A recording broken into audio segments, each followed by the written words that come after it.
So a few weeks ago, Umar Johnson said someone offered to purchase one of the buildings in Wilmington, Delaware. Then on the broadcast, he told Lord Jamar he received an offer for more than $1 million. First of all, the buildings are in excellent shape. Excellent shape. We just got an offer for one of the buildings over more than $1 million. That sound like trash to you? But since then, Umar Johnson has not mentioned anything else about this offer. So did he really receive an offer? Well, there was never a real offer. And how do I know this? Well, I will let Umar Johnson tell you himself.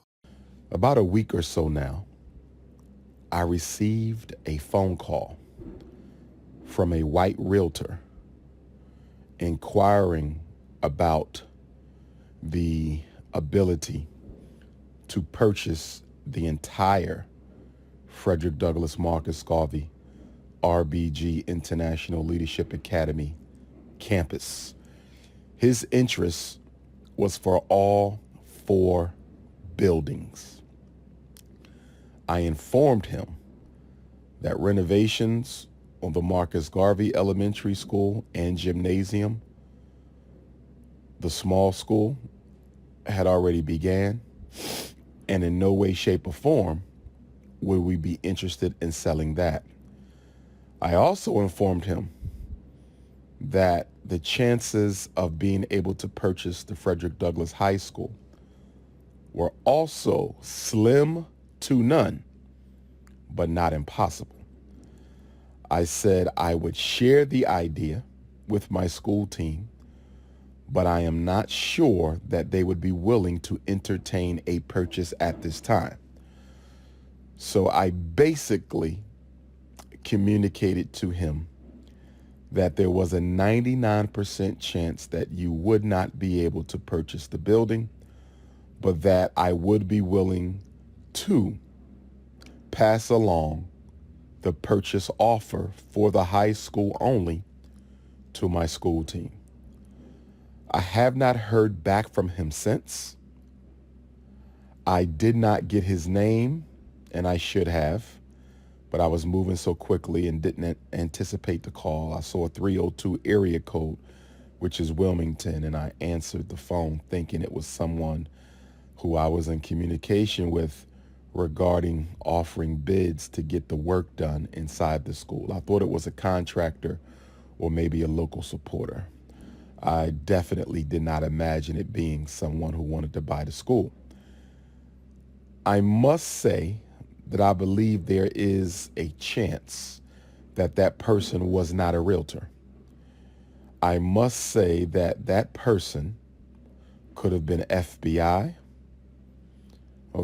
could have been Homeland Security, could have been Wilmington City government, Delaware state government. We understand how the alphabet boys play. That could have simply been a first contact from a hostile or adversarial party or interest.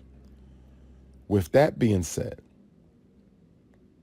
we're going to assume for the rest of this conversation that in fact it was a realtor. He did say that he represented a medical company who was interested in using the school for some sort of medical purpose. First, let's address this 4 buildings claim, because he keeps saying there are 4 buildings when there are only 3 buildings. If we look at Google Maps, what do we see? 3 buildings. If we look at the EPA brownfield reports that were done by the city, what does it say? A chemical business, which included the largest of the 3 buildings. Also, when you look at the parcel number on the county website, one shows 1 property and the other shows 2 properties, which would make it 3 properties, not 4. We can deconstruct the conversation he had with the so-called real estate agent, because there are some things that don't make sense, like the real estate agent calling to purchase the complete campus, and when he told them that was not a possibility, they just happened to have an offer ready to purchase the high school only. But we don't have to, because the whole thing is null and void, because he himself said he has not heard from them since and he does not believe the offer was real. Which is interesting because he said he saw the call was from a 302 area code. So based on that, they did not call from a private number. So the number should be in his call logs. Why didn't he just call them back in order to verify if the call was fake or not? So let's get this straight. He went on Facebook and made a post stating that he received an offer to purchase the high school, even though by his own words, he believed the offer was fake. Then he made a video talking about the offer, even though by his own words, he believed the offer was fake. Then when he was on the broadcast, he told Lord Jamar he received an offer for over $1 million, once again, even though by his own words, he believed the offer was fake. So why would he do this? I will tell you why. This was another calculated move to get people to 1. Sign up for his podcast, and 2. Get donations. Because he made this Facebook post on September 24th telling people he received an offer to purchase the high school. Then look at what he said. This decision will be the subject of our next podcast. I welcome your thoughts in advance. And after you listen to the next podcast, you can subscribe to the monthly podcast at, and he puts the link to join the podcast. Then he followed up with a video on September 25th. Once again, he talked about the podcast and he mentioned in the next episode he's going to talk about the offer to purchase FDMG. Then he talks about money not coming easy and he doesn't want to sell, and if he does keep the building, how long will it take you all to raise the $1 million to renovate the high school? Okay. Podcasts vary. Some podcasts are an hour. Most podcasts, I would say they average about 90 minutes. The next podcast, which I think is my 18th episode, I'm going to talk about the offer to purchase the Frederick Douglass Marcus Garvey Academy. We received an offer to sell the Frederick Douglass High School. We have received an offer to sell the Frederick Douglass High School. We have received an offer to sell the Frederick Douglass High School, which we don't want to do, but at the same time, you guys are donating, and we thank you, all the donors, for donating. But at the same time, money is not coming easy. Money is not coming easy. I don't want to sell it, but it will put us in a very comfortable position with the Marcus Garvey building. It would possibly put us in a position to buy a school in another state, perhaps Detroit, Chicago, perhaps Baltimore, okay, perhaps Houston or Dallas. We could get another small school elsewhere. It could also put us in a good position to get a school in Africa. So I'm just exploring all the options right now. We're exploring all the options right now. But if it's up to me, we will not sell. If it is up to me, we will not sell the Frederick Douglass building, brothers and sisters. We want to try to hold on to it. But whatever you think about that, feel free to text me. Should we sell it and have enough money to renovate the small school, the Garvey building, and have operating money and have enough money to get a small school in another city? Or should we hold on to it and build that black community power base, which the FDMG campus can be? Do we hold on to the Douglass building and build the black community power base that the FDMG Frederick Douglass High School can be? It's a tough decision either way, brothers and sisters.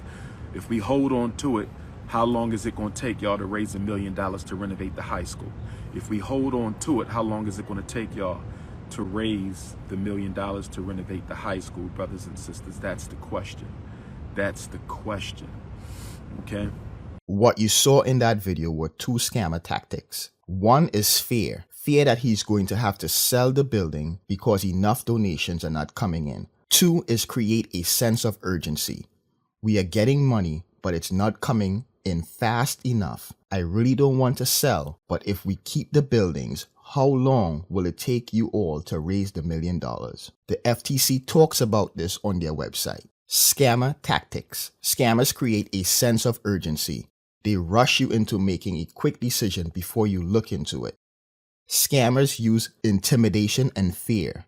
They tell you something terrible is about to happen to get you to send a payment before you have a chance to check out their claims. So he is getting you 2 ways. Getting you to sign up for a podcast thinking you are going to hear more about this offer, only to be told it was a fake offer. So you pay $9.99 for him to tell you the offer is fake. Then you have the people that don't sign up for the podcast but will donate because they don't want him to sell the school. However, based on his own words, there was no real offer, so the buildings were not in jeopardy of being sold. Once again, this was just another calculated and dishonest move to get your money. It's one thing to receive a fake offer, but it's another thing to take that fake offer and present it as real in order to get people to sign up for a podcast or get them to donate money. That, in a nutshell, is scamming.